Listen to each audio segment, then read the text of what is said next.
If you're seeking freedom in a revolution, oh, if you're seeking freedom, you won't find it there. For once the guns stop blazing, you'll find it amazing how the world can drag on just as before.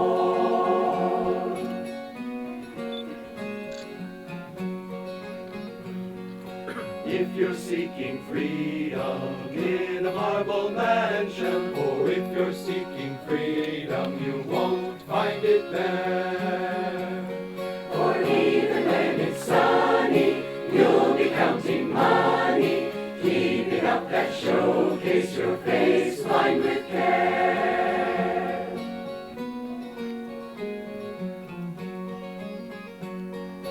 If you're seeking freedom on a throne of power, oh, if you're seeking freedom, you won't find it there. For though men all obey you, what if they betray you? Tense you'll be and waiting for foes everywhere.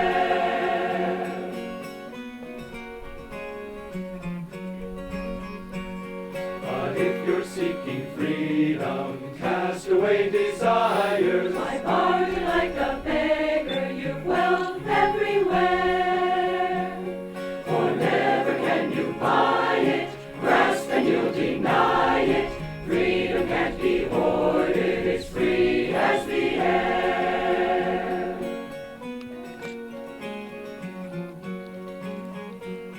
And if you're seeking freedom, seek it on the mountains. Got sunlight on your shoulders, the wind in your hair. For there's no one can hold you, boss about or mold you. Once your heart is free, you'll be king everywhere. For there's no one can hold you, boss about or mold you. Once your heart is free, you'll be king everywhere.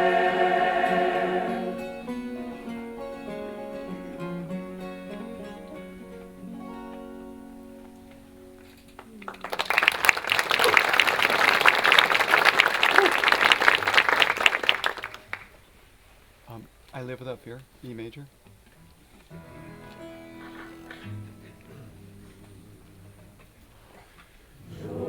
Green summer fade and winter draw near. My Lord, in your presence I live without fear.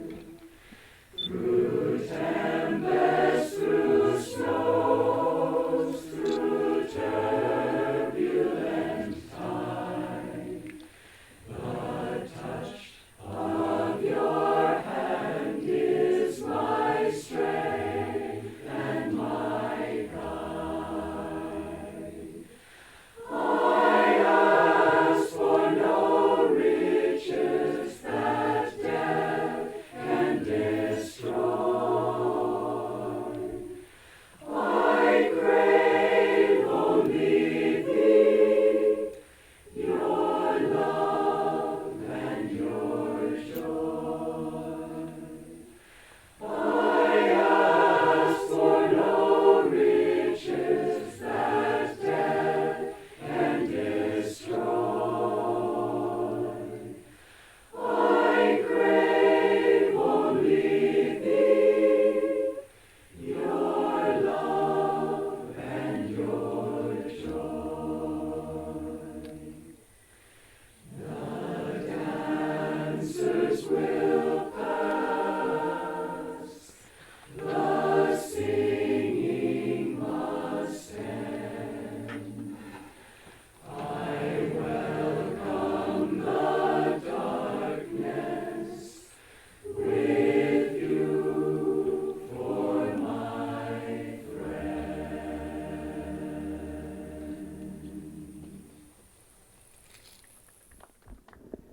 It helps to know the genesis of some of these songs.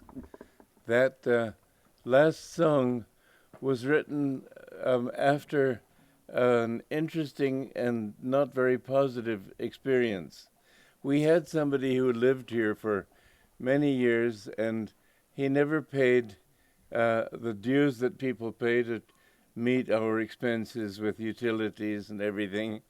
And we let him stay, and he was one of those people who always find fault with everything. At every satsang, he would try to find some question that he could ask me that would embarrass me. And I always answered him calmly. Finally, we got a new general manager, and he said to him, "Look, what is the point of being always critical?" And this man said, "Well, I think it helps the community to have a gadfly." And this new manager, Puru, said, "Well, yes, I can see that it may help us, but what is it doing for you?" And he wouldn't get the point. So finally Puru said, "Look, we've allowed you to be here 12 years and have not insisted. Now we have to say either begin to pay or leave." So he decided to leave. But before he left, he came over to me and spent over an hour telling me all my faults and as he perceived them. And if you want to find fault with the universe, you can find plenty of fault. So anyway, I listened calmly, and after he had finished his diatribe, telling me virtually my life had been totally wasted and useless, I thanked him. And after he left, I wrote that song that you just heard. And if you take everything calmly and don't get personally affected, you will find that God can give you great blessings. So next time somebody insults you or in some way slights you, instead of being offended, thank him. That's what I did. I thanked him for the trouble he'd taken and just left it at that. There was no point in answering. Why should I justify a self which I'm doing my best to get out of? So I just said, "Oh, let it be." Whether it was true or not didn't really matter. I'm trying my best, and that's the best anyone can do. Anyway, now let's have our revenge.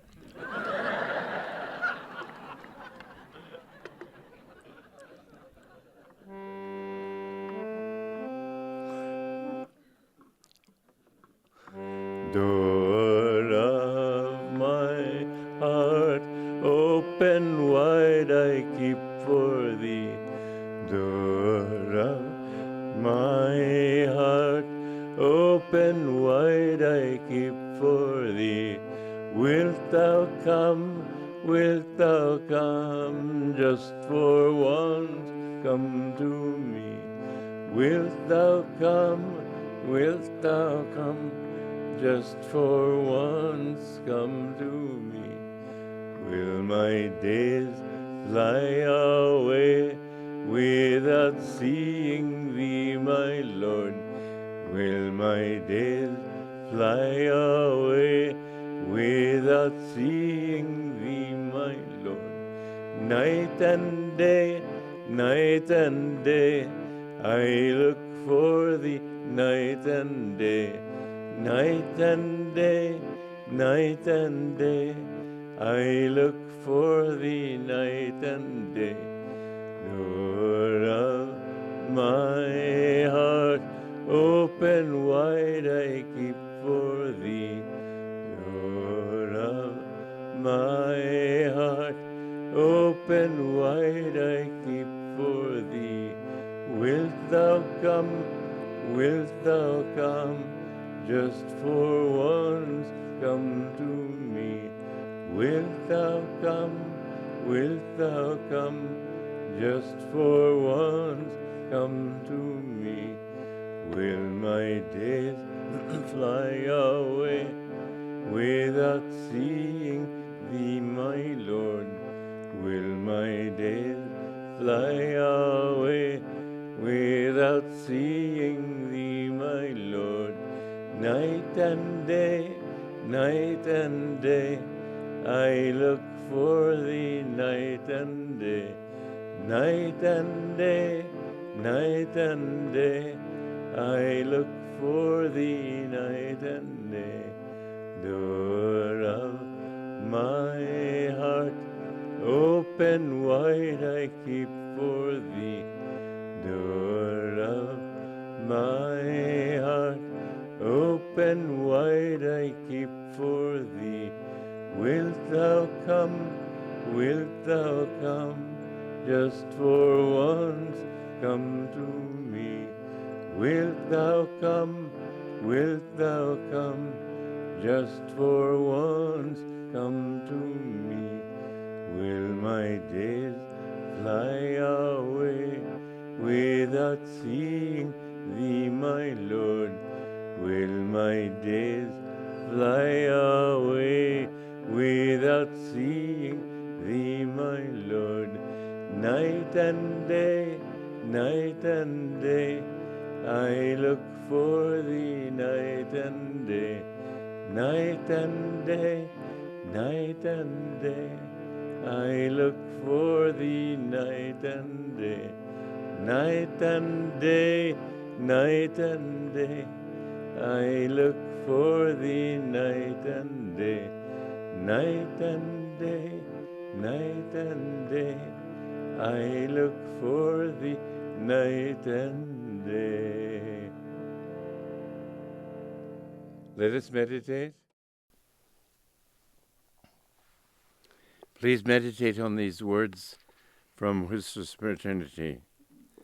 I was made for thee alone. I was made for dropping flowers of devotion gently at thy feet on the altar of the morning. My hands were made to serve thee willingly, to remain folded in adoration, waiting for thy coming, and, when thou comest, to bathe thy feet with my tears. My voice was made to sing thy glory. My feet were made to seek thy temples everywhere. My eyes were made a chalice to hold thy burning love, and the wisdom falling from thy nature's hands. My ears were made to catch the music of thy footsteps, echoing through the halls of space, and to hear thy divine melodies flowing through all heart tracts of devotion. My lips were made to breathe forth thy praises and thine intoxicating inspirations. My love was made to throw incandescent searchlight flames, to find thee hidden in the forest of my desires. My heart was made to respond to thy call alone. My soul was made to be the channel through which thy love might flow uninterruptedly into all thirsty souls. And from Affirmations for Self-Healing, consideration for others. Consideration for others is one of the marks of a refined spirit. Many people on the spiritual path feel that since it is within that they are seeking the kingdom of God, and since they are working at developing a spirit of non-attachment, it doesn't matter how they express themselves to others. Indeed, their inconsiderateness is an affirmation of their independence of the feelings and opinions of others. If God is pleased, they tell themselves, what matters the displeasure of man? Yet by unkindness we can never please God, who is all kindness itself. Sensitivity to others is a way of self-expansion. One truly achieves freedom in himself when he can respect their realities, because he is wholly at peace with his own. Let us affirm together, by sensitivity to others' realities, I keep myself in readiness to perceive the truth no matter what garb it wears. By sensitivity to others' realities, I keep myself in readiness to perceive the truth no matter what garb it wears. my sensitivity to others' realities. I keep myself in readiness to perceive the truth no matter what garb it wears. Let us pray. Divine Mother, I worship Thee in all Thy forms, both ignorant and wise. Finding Thee within, may I behold Thee enshrined in omnipresence. Om. Peace. Amen. And finally, I would like to read from Rays of the One Light, Week 27, Abiding in God. Truth is one and eternal. Realize oneness with it in your deathless self, within. The following commentary is based on the teachings of Paramhansa Yogananda. Yogananda often emphasized, more often to his disciples than to the general public, but also to everyone generally, for it was a universal teaching, the importance of attunement. For divine understanding cannot be created, it must be perceived. To the disciples, Yogananda spoke of the importance of attunement with the Guru. To others, he urged the importance at least of attuning oneself to higher consciousness. Can an eagle rise without support from the sustaining air? Jesus Christ said in the Gospel of St. John, chapter 15, I am the vine, ye are the branches. He that abideth in me, and I in him, the same bringeth forth much fruit, for without me ye can do nothing. If a man abide not in me, he is cast forth as a branch, and is withered, and men gather them and cast them into the fire, and they are burned. If ye abide in me, and my words abide in you, ye shall ask what ye will, and it shall be done unto you. Herein is my Father glorified, that ye bear much fruit, so shall ye be my disciples. How can we abide in him? Jesus said, if my words abide in you. By words he meant not only his spoken words, but his vibrations, his consciousness, of which the words are only an expression. We must abide by the teachings, but we must also absorb those teachings into ourselves, that they become our own experience. For disciples of this path, the more in their hearts they live consciously in the presence of the Masters, the more they will find the divine presence living within them. For all truth seekers, whether disciples or not, the more they live sustained inwardly by the awareness of God's presence, the higher they will find themselves soaring in wisdom and joy.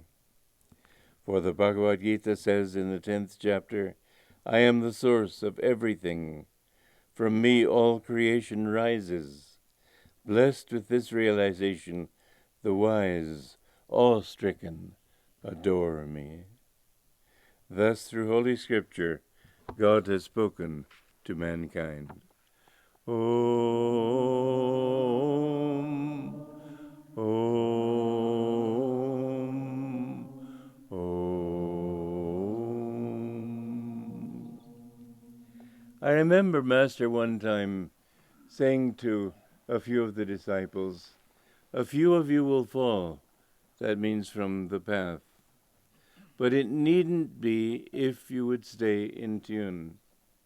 I have found again and again that what really is that which lifts us, that which saves us from delusion, from the darkness of temptation or ignorance, is attunement with the Guru. In Autobiography of a Yogi, Master makes a very interesting statement. He says, that thoughts are universally, not individually rooted. It's a very interesting thought to consider. You don't think your own thoughts. They depend upon the level of awareness that you are living on. In other words, well, let me tell you a story. When I'd been with Master a few months only, I suddenly fell into a mood. And I suddenly felt he doesn't love me, he doesn't care for me, etc., etc. This sort of thing that can come to any silly young man that is still living more in the emotions than he should. And I tried to reason my way out of it. Well, this is something very important to understand, that your reason always follows your strong feelings. And therefore, don't trust reason. I know when I was a child, I used to play games with this simple truth just to convince myself that reason is not the final arbiter. I would say, for example, to my mother, "Mother, don't give me spinach for lunch." I didn't like spinach. Because spinach is green, and green is the color of envy, and you don't want me to grow up envious, do you? And I would know that this was absolutely false reasoning, but I did it to persuade myself, to show myself that my reason alone, I would not find what I was looking for.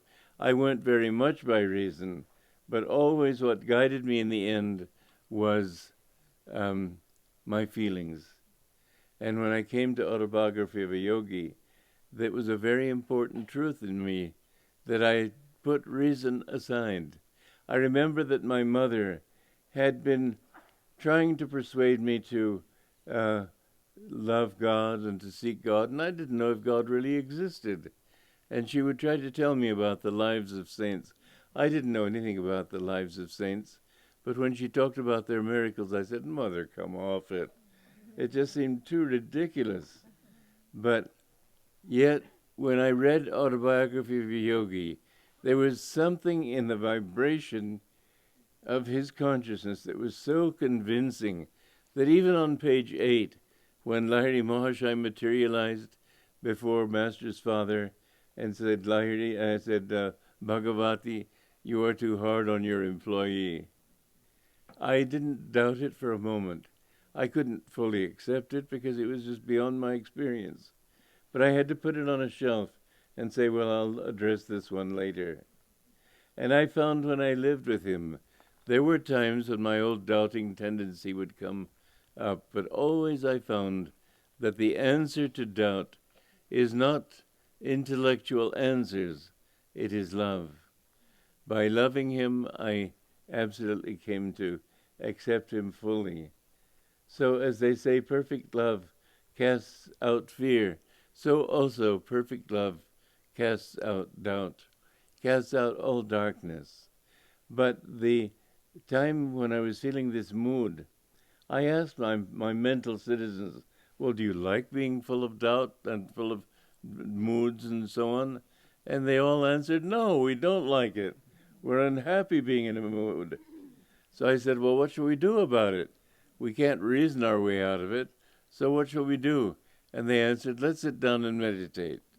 So I sat down and meditated and put my mind very strongly here at the point between the eyebrows.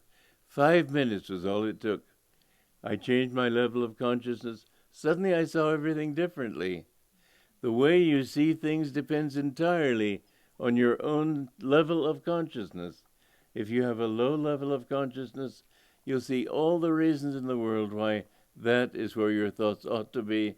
That is where truth is. The thing that you need to do is change that level, and then suddenly you'll see the whole world in a different light. So the more you can lift your mind into this thought of God, I am the vine, ye are the branches. Sometimes people have said to me, do I need a guru?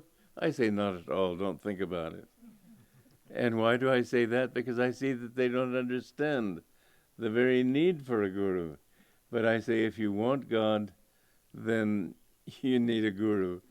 I can say that with absolute certainty, because the mind will trick you 1,000 times. It'll tell you all the reasons and as long as you're living on that level, why this particular delusion is good, why it's right to have to want to get revenge on somebody, why it's right to want money and fame, why it's right to. The world will justify itself to you according to your own attunement to the world. And you can't create your own thoughts. All you can do is manifest those thoughts which pertain to a particular level of consciousness. So Jesus is saying, and certainly you need a guru if you want God. There was this story of a boy of 15 who went to a great master and said he wanted to be accepted as a disciple. And the master said, "Come with me." So they went down to a river, and the master took his head and pushed him down, pushed it underwater, and held it there for a while till the boy was spluttering, and finally the master let him up. He said, "What did you want more than anything else while I was holding your head underwater?" He said, "Air, air." And the master said, "When you want God that badly, come back." The guru is for those who are serious. You need, however, to understand that you yourself can never do it. Now, what are we really talking about? Okay, the job on the spiritual path is to overcome the sense of ego, to overcome this thought that you are separate from him. Ego is the great obstacle on the spiritual path. Actually, this is something that can be emphasized now, as it was not possible to emphasize so clearly in ages past, for the simple reason that it was not possible to see that this body is the same as your body, the same as all bodies, the same as that tree, the same as this grass, because matter doesn't exist except as a vibration of energy. But before science showed us that matter is only a vibration of energy, how could I really persuade myself that I and you are completely one? I mean, I squeeze myself, I say, ouch. You don't say ouch, I say ouch. There's a difference there. But underneath it, we have to understand that when you suffer, a part of me does suffer. When I inflict pain on others, I feel some of that pain too.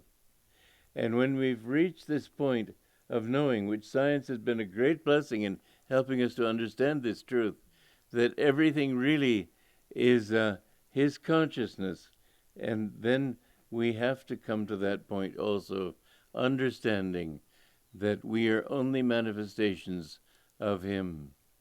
The goal of the spiritual life is first of all to realize that your ego is a delusion. It isn't you who make any decisions. All these things are done through you according to your level of consciousness. Change that level and your actions change, your thoughts change, everything about you changes. So what you must do is get rid of this thought that you matter. That's why I was saying earlier, if somebody insults you, thank him. Anything that will remind you that you aren't this ego will be really a good thing. I remember one time I've told this story before, and most of you have heard it, but it's worth telling again. There was a Zen ceremony installation of a new Zen Roshi in San Francisco. And I was at the ceremony, I'd been invited, and afterwards I was talking to a young lady outside, and I asked her name, and she told me. And then she asked me my name, and I said, well, I'm Swami Kriyananda. Oh, Swami Kriyananda, but you're famous. I said, well, maybe, but why this word but? And she said, but all the other famous people I know seemed important. Well, I knew what she meant seemed self-important, but I liked her definition. I liked the thought of not being important. I know I was one time back in Virginia, there was a big thing, Samuel something or other, I can't think of his name right now. Anyway, he wanted to start a community, and so he had me invited out there. I was the only speaker on that platform who had actually started a community, but I was less known because I don't travel around the country lecturing and so on. And so I invited some of these teachers to dinner afterwards. Well, I was the host. I was paying the bill. I deserved some consideration. I was absolutely pleased when they totally ignored me. They were so busy talking to each other on their famous level, etc. It pleased me no end to be totally unimportant. The more you can emphasize this thought that you don't really matter and how people treat you, what does it matter after all in the end? Thank them because you want to get out of this sense of self. The job is to realize that you are that consciousness which is functioning through your ego and functioning through all egos. And when you've reached that state, then you are a Jivan Mukta. When you cannot create any new karma, because as long as you act without the thought, I'm doing it, then you don't have karma. The karma exists, but let's say you do something that if you feel you've done it, someday a rock will fall on your head and squash you. If you don't feel that you've done it, it will still fall, but you won't be standing there. And so to get out of karma, you have to get rid of this thought that I have done it. Then anything that you do, action is karma. You can't get rid of action. You have to act. As Krishna says in the Bhagavad Gita, it is not possible to live without acting. Breathing is an action. Thinking is an action. Dreaming at night is an action.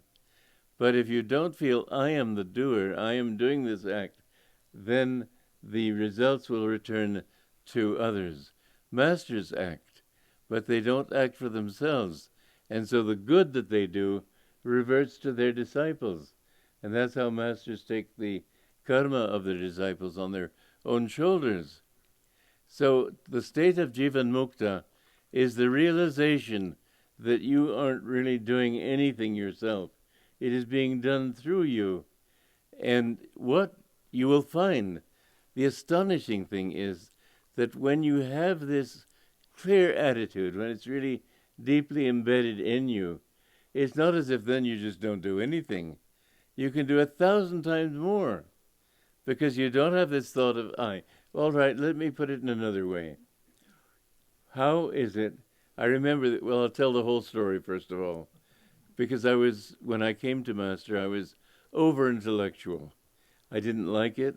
I wanted to have more devotion, but this was my tendency which I had developed, and I've had to work with that. So one day I was out with him. I'd been with him less than a month when I was out in the desert with him, and he asked for a bag to be brought to him, and then he turned the light out. I heard a little rummaging and paper rattling, and suddenly buzz, buzz, buzz, buzz, one of these guns that shoots sparks of flame. And he turned the light on, he looked at me, and he said, "How do you like it, Walter?"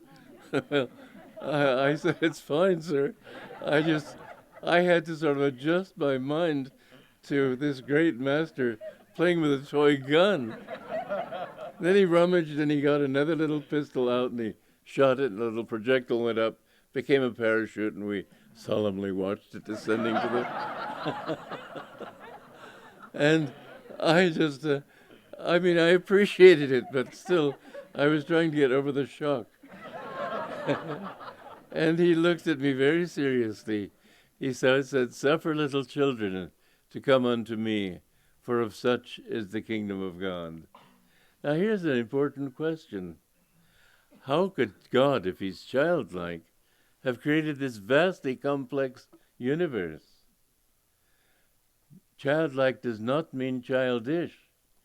Childlike means not having any prejudgment, accepting everything as it is. If you can do everything from a sense of being zero, you can go in any direction and do anything. The less you have the thought that this burden of decision is on your shoulders, the more you can find that everything comes easily to you. I remember we had somebody living here many years ago who was somehow decided to write music. Well, I'm all for anybody doing anything he wants to, but it was very derivative music, and I tried to get him to see that, first of all, get in tune, then God will be able to write the kind of music through you that is yours to write. And he said, well, you know how it is when you write music, you just have to do it. I said, I don't know any such thing. I have never written a single note out of a compulsion to write music. I could never have written any music and still be just as fulfilled. Well, that's what I'm talking about. If you don't feel you're doing it and don't have to do anything, then you can do a few things, and I've managed to demonstrate a little of that in my life.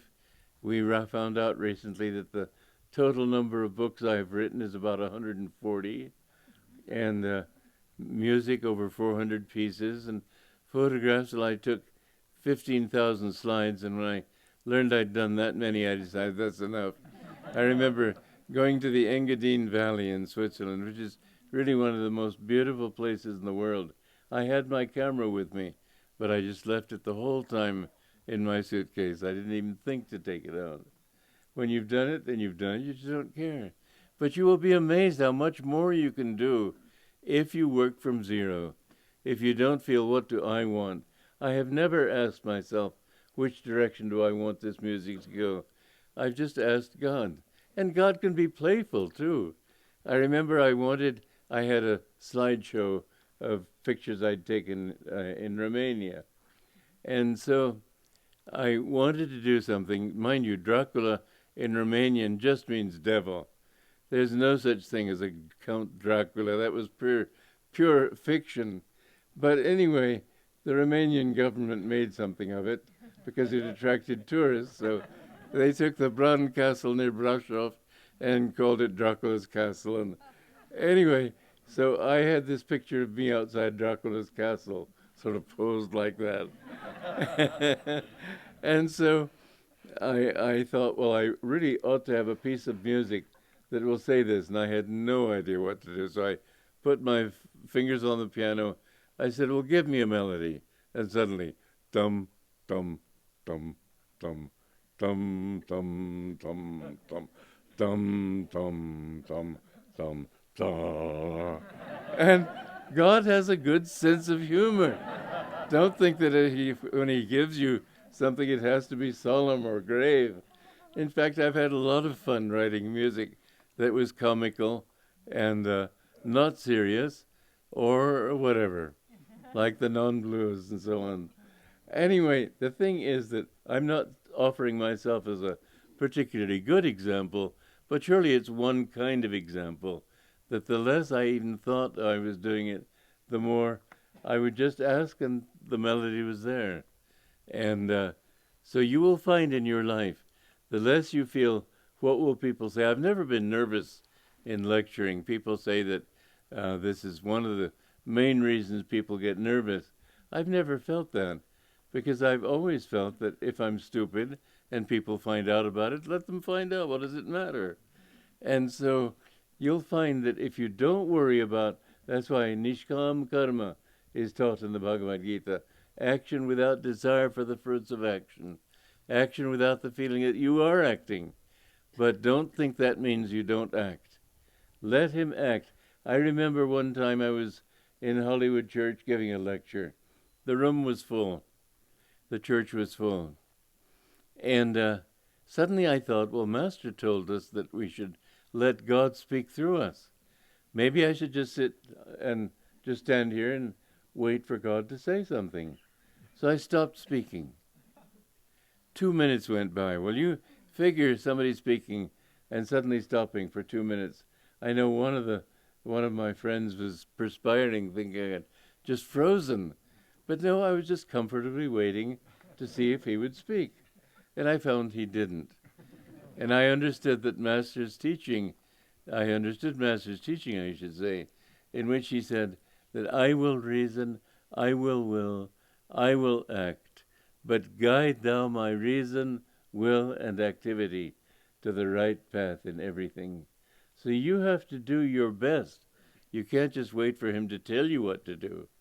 One thing that I've learned, though, is that if you feel the guidance to go north, that guidance may change at the next corner.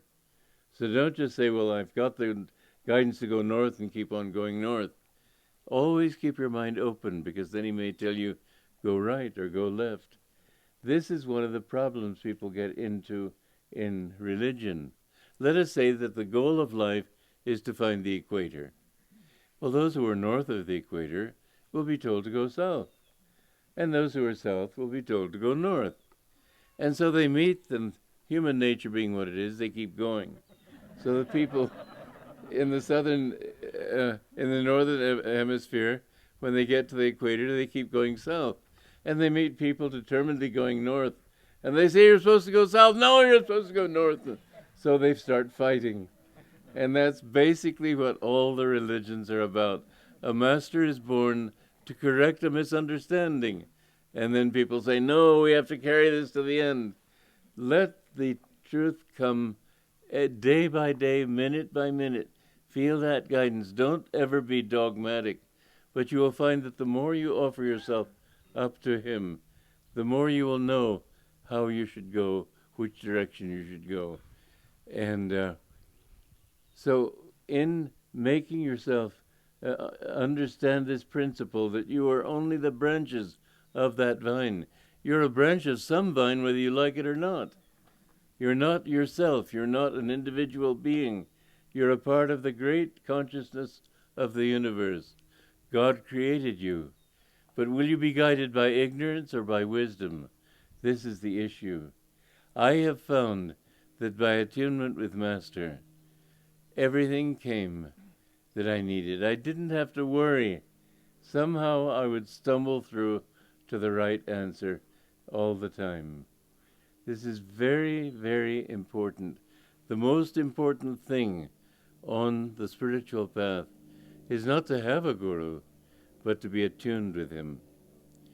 To get out of the ego is not possible by the ego. Master told me this story of a man who was being disturbed by a demon. And he had read in the scriptures that if you take a powder and say a mantra over it and cast it on the demon will vanish. So he tried this, and he threw the powder on the demon, and the demon laughed. He said, before you could even say your incantation, I myself got into that powder. And Master told me this story to illustrate the truth that you can't get rid of the ego by the ego, because the ego is already infected with that delusion that you are trying to get rid of. What you must do is by attunement with the Guru. That's why it says in the Bible also, to all those who received him gave he power to become the sons of God. You must receive that consciousness. It isn't enough to say, I'm here and you're there. You must try to think with his thoughts. Remember in Autobiography of Yogi, where Master speaks of Master Mahasaya, he says that he never thought of his thoughts as his own. The more you can offer your mind up to the Guru, the more you will find yourself guided right in everything that you need to do. So, to be in tune with the Guru means to invite his consciousness into your consciousness. How many disciples living with Master did I hear say, I don't want to completely give my will to him. I have my own will, my own freedom. I must express myself. But they were in delusion, and they ended up leaving the path. Those who say, what have I got to lose in giving up something that doesn't exist anyway? Think of it that way. You don't exist, really. You're just a figment in the infinite imagination. The more you can understand that you've got nothing to defend, nothing to protect, you are he, the more you will find freedom. Freedom is not the freedom or the ability to do what you want to do at any given moment. It is the ability to do what is divinely right for you to do. And people who want to be wrong will feel then I'm not free. Well, you're not free by doing what isn't good for you. The answer to it is, the more you can act in tune with God, the more you will see that your actions will be in tune with your own true happiness, not with your delusive expectations. This becomes a really interesting thing because, back in Treta Yuga, in the different yugas that you go through, certain elements of Maya or delusion are demolished. And in Dwapara Yuga, which we have now entered, the delusion of space will be conquered. And people realize that the most distant galaxy is just as close as we are now. It won't be impossible to go to the nearest stars thinking it's 4 light years away, etc. No, you'll be able to cross through time in very short order. We will, by the end of Dwapara Yuga, have conquered the illusion of time. Actually, the most distant galaxy isn't distant at all. It seems distant because of this delusion. Well, in Treta Yuga, people overcome the delusion of time. And an astonishing thing is that certain writings were penned back in Treta Yuga, 5,000 years ago or so, talking about individual lives today. And I went to a couple of places where readings of this sort were offered. I went to one in Barnala in Punjab. And there it told me about my last life and things that I had needed to overcome, and spoke about my present life and so on. And it was very interesting and very helpful. But then I found another segment of it, and it said, the first thing it said was, I have already given him a reading in my Yoga Valli. Apparently there were different segments of it. And it said that usually they give you only your past life, your present life, and your next life. Thank God none of them ever gave me my next life. Anyway, but he said that back in the time of Kurukshetra, he was the ruler of a small kingdom in northern India, and that he was afraid when the the war of Kurukshetra came that he might be on the wrong side, because the laws of chivalry in those days were that if you were asked to fight for a particular side, honor bound you to fight for that side. He didn't want to be bound to fight for the Kauravas. That means he must have been living near them. So he gave over his kingdom to his son and went and took initiation in the forest and where he met his guru and so on. And it talked about that lifetime. Then it said this is his 8th life since then, and he was born in this life in Romania, grew up in America. His father named him James. My full name is James Donald Walters. And he said that he has brothers, but no sister is possible, although one sister will die in his mother's womb. And in fact, when I got home, I asked my mother if she'd ever had a miscarriage, and she said, yes, she did have one. Well, it said different things, very interesting. It said at a certain point, now I've given him the fruit of his good karmas, here is the fruit of his bad karmas. And all of that came true, too. It said there is a danger of sudden death. Well, 3 times in my life, there was the possibility of sudden death. One time I was out at the desert retreat, and there suddenly a flock of crows flew all around my head. And I thought, well, this has to be a bad omen. And anyway, 2 days later, I'd been sleeping on the terrace outside, and I went to make up my bed to go back to Los Angeles.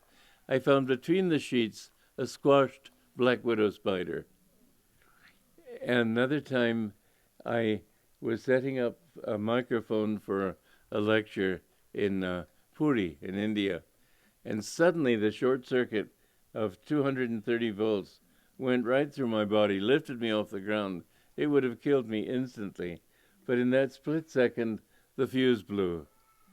And it took them a half an hour to find another fuse, but anyway, my life was spared. And the 3rd time, when I was in Italy, I bought a lambretta. And when it arrived in India, I turned the key, and I didn't know it was already in gear. And the moment I turned the key, suddenly it took off at top speed toward a brick wall. And I had about a second and a half to figure out how to get that thing stopped. Well, I stopped this close to the wall. But 3 times this could have been true. Many things that it said have come true. And it was really amazing that somebody living back thousands of years ago could know about me as an individual and know what would happen to me. You are not free is the point I'm getting to. At some point, he could have told me what color tie I would wear. There was a man in Los Angeles who told me that he went back there and he was interested in Bhrigu, and so he wanted to go to a reading in Hoshiarpur, where the Delhi reading came from too. And when he reached the Pandit's house, he found in the same room people that he had seen on the train in his carriage. And it said, because this devotee of mine has come from a great distance, I've asked other devotees to come and be here on this occasion to celebrate his return. And he named them in the order they were sitting in the room. And a friend of his told me that he had had the reading, as this is being read, there will be a thunderclap. Well, the sky was completely blue, but at that moment there was a thunderclap. Did Bhrigu come forward in time to make that thunderclap happen? I don't know. But really, this thought that time doesn't exist is most interesting when you bring it down to that practical level. But are you free? No, you're not free until you have the freedom to let God act completely through you. That alone is freedom. You don't have the freedom to decide what color tie you will wear. Now, I don't want you to tie yourself in psychological knots. You can say to yourself, well, today I'm going to wear a red tie. And then at the last moment, change it to a blue. Now, did you know that? No, I think one of the great benefits of these readings is to help us to understand that we are not free in the egoic sense, because the ego is bound by delusion, bound to the separatist consciousness that you are that little tiny being. It's a fascinating thing to think about. But when you understand true freedom, you can do anything. And will God tell you? Was, for instance, Jesus, it was known that he would die on the cross. It was predicted centuries before he lived. That mean he wasn't free? He was free because he could have stopped it. But he went through whatever it was for God's will. Okay, well, don't think too much about this because it'll tie you in knots. But do understand that if you want to be free, know that the ego cannot be free. But if you are one with that infinite consciousness, that is freedom. And the definition of freedom is not the ability to do the unexpected, because God knows everything. As Master wrote in his poem, in Samadhi, all thoughts of all men, past, present, to come, are a part of his consciousness. It isn't the ability to do something unexpected. It's the ability to do that which will keep you in bliss and guide you toward bliss. So anyway, here we must understand that after getting out of the ego, what is left? Billions of lifetimes of past karma. You still have to work out the state of a Jivan Mukta. He has attained the same level as an avatar, the same level as anybody who has long gone. But he still has that burden of past incarnations. I remember asking Master one time, or rather he said to me, that of the saints in Autobiography of a Yogi, the only ones who were completely free were Swami Paramhansa, the saint with two bodies, Ram Gopal Mujumdar, the saint, the sleepless saint, and our line of gurus. And I asked him about different ones. I asked him about his father. He said, he was still tied to the delusion that we were his sons. I asked him about different great masters. No, they still had some past karma to work out. He told me about one saint who was a disciple of Ramana Maharshi and Sri Rama Yogi. Paul Brunton, in his book, A Search in Secret India, described him. And I got to be with him for 4 days in a little village of Buchiredipalayam outside Nellore in southern India. And I said to him, he's a completely liberated soul. He's not an avatar, but he's a liberated soul. I said to him, you have so much to give. Why do you have so few disciples? Maybe I was a bit cheeky, I don't know, but I wanted to know. And he said, God has done what he wanted to do with his body. So no master does anything except as God tells him to do it. Master had a great work to do, but God had given him that work. One time, Master was passing a house in Serampore, and he heard lamenting inside, and he went inside, and he brought this man who had just died, brought him back to life. And Dr. Lewis asked Master, would you have gone inside if God hadn't told you to go? And Master said, oh no. Masters don't do things from personal desire, but if God tells them, then they will do it. When I met Master, he said, I'm seeing you only because Divine Mother told me to. He said, somebody came all the way from Sweden 2 weeks ago. I wouldn't see her because Divine Mother didn't tell me to. This is a state of consciousness that the average ego-driven man can't possibly understand. But somehow, in the presence of a great master, everything works out for the best. So when you have attained the state of Jivan Mukta, you still have past incarnations. Does it take billions of years to overcome billions of years of bad karma or karma? No. You can even finish the karma of one incarnation in a single meditation. What you have to do is realize that although you acted the role of a pirate, let us say, it was God who acted that role. God dreams this entire show. It's a delusion to think that we are doing anything. He's doing it through us. And he acts through our delusions, he acts through our... We're not puppets, we're not automatons, but he's doing it. How? Well, let's face it, it's a very complex thing. But anyway, let me short-circuit and simply say that if you really give yourself to God, then you go back in your memory and you realize that all was God. Then you attain the state of Paramukta or Siddha.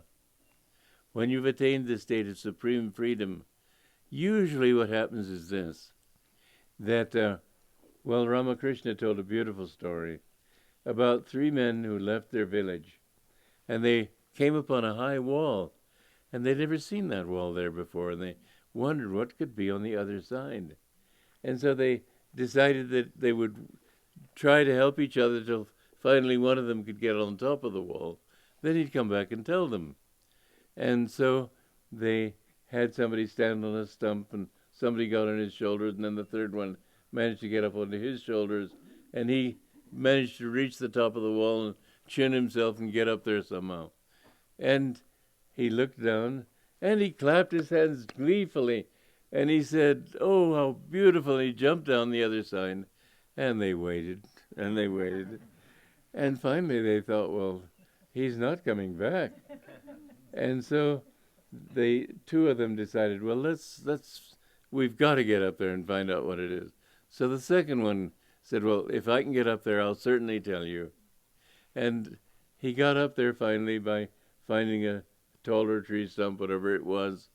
And he too, as soon as he looked down, he clapped his hands joyfully and jumped down on the other side. And that was the last this poor fellow, the third one, heard of him. So he said, well, I've just got to know what's on the other side. So he found a tree, and he leaned the tree against the wall, and he managed to climb up to the top. And he looked down, he saw the most beautiful garden he'd ever imagined. Perfect bliss, perfect harmony, perfect everything. His first thought was, I just want to enjoy. But then he thought, but if I had jumped down on the other side, what about those poor people in the village? They won't know. So for their sake, he's jumped back, and he went and told other people. Well, that person is the avatar. Most people, when they've finally gotten out of Maya, it's they feel they've paid their dues. They think enough of that stuff. I'm just going to enjoy my complete liberation. I remember when Master described Sister Ganamata, he said, I saw her sink into that watchful state. She won't come back. But when some souls have this deep-seated compassion, they want to help other people to find it. And those people, when they come back, they are the avatars. Forget that ridiculous movie called Avatar. That's just too silly for words. But a true avatar means one who has attained perfect freedom and then comes back and helps other people to get out of this dream of delusion and to understand that you are also that. So when you see a Jesus Christ come into this world, when you see a great master come into this world, don't think that he is somebody special. His whole purpose is not to show how different he is from other people. His purpose is to show that you are that too. That's what all the scriptures say. Thou art that. Tattvamasi. You can accomplish what they have accomplished. The worst thing that they teach in the West is that you are a sinner. You are not a sinner. You're a child of God. A child of God who has made mistakes. Sin is just a mistake. Does God hate sinners? No. He may not like sin, but I can't imagine him hating anything. After all, it's his own show. I remember when I was writing the peace treaty, I had several people in there who were villains. I had great fun writing those parts. I tried to give them all the justification that they could use to justify their wrong actions and wrong attitudes. I think God loves this whole show. In some ways, he may like the villain even more, I don't know. But anyway, don't quote me on that one. But the truth is that when you know God, sin never existed. Sin is just dirt. I remember I had a window in, I don't want to talk too long here. I had a window in my office at Mount Washington that looked out onto a garden. So I would type at my desk and then look out in this beautiful garden. One day there was a rainstorm and mud was splattered all over the window. So I couldn't enjoy it. Well, if I'd been a woman, I'd have probably gotten out there and cleaned it right away. But being a man, I waited for the first convenient moment, which was 2 weeks later. And I had to endure that muddy window for 2 weeks. And I remember when I finally got it cleaned off, and I stood back and I said, oh, what a beautiful window. Then I realized the reason that it was beautiful was that I couldn't see it. So you have only to get rid of that mud that makes you visible as an individual. But when there's nothing left there to see, because you're completely cleansed, then what shines through is God. You can really say, in a way, that the saints are beautiful because they don't exist. They express beautiful qualities, but it's not their qualities. It's just a different aspect of God. And the wonderful thing about it is, as I was saying, was it yesterday, that bliss is ever new. And its expressions are constantly different. So that every individual in this room, in this hall, whatever you want to call this thing, this space, in this amphitheater, every individual on this planet, everybody will learn to express his own kind of bliss. That is why the saints are always individual. You never find two saints exactly alike. It's the saints who are unique. People are just imitations of each other. Frenchmen act like Frenchmen. Americans act like Americans. When women try to act like women, men try to act like men. But we're all one. And when we can understand that superficial difference, once it's washed away, we do express. Master said in Autobiography of a Yogi that every atom is dowered with individuality. And your own expression of that bliss will be yours and nobody else's. When you find yourself, you don't wipe out your uniqueness. You wipe out that which is just an imitation, a false coating. But you will be you. The beautiful thing is that in seeking God, you don't lose anything. You don't even lose your ego, because you understand that that uniqueness that the ego tries to affirm is yours already if you've gotten rid of the ego. And God, through every soul, is in some way unique and different. What a wonderful truth this is, to know that everything is waiting for you in God, even your own sense of self. And when you come back to this world as an avatar, if you do, you will be you. And Master, when he was William the Conqueror, when he was Arjuna, when he was perhaps Fernando III in Spain, when he was all these different people, he was himself. And he had a very powerful and dynamic personality. How often people have been shocked to listen to his recordings. Paramhansa Yogananda! He talked with great power. And you too will express that divine in your own way. And until then, you're just an imitation product. You're artificial. Okay, well, God bless you.